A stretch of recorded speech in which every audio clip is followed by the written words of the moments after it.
Hello বন্ধুরা, আমাদের গাছের এই যে সর্বশেষ কাঁঠাল, এই কাঁঠাল শেষ, আর কোনো কাঁঠাল নাই। এখন এই কাঁঠাল আমরা পায়রা রাখবো। পায়রা রাখলে সিজন বেড়ে ভাসবে।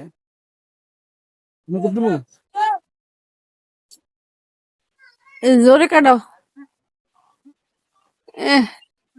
এত শক্তি লে খাও না, কাঁঠালটা ফাইরে লিলা শেষ।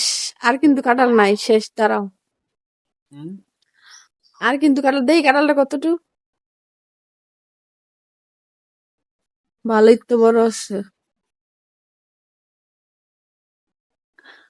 দেখি বেচে লাবেন না খাইবেন? এইটা ফেলুন, ফেল পাকবো, হ্যাঁ, তারপরে খাবো। এই শেষ, এই সিজনে এই শেষ, এই সিজনে শেষ করা লেখা সারা খাতে ফসফরত আছে, শরীরে পড়বো। ভাই খেতে জানো ফেললে বললে কি খাওয়ানি পাকছে নি, দেন তো পাকে নাই। পাকতে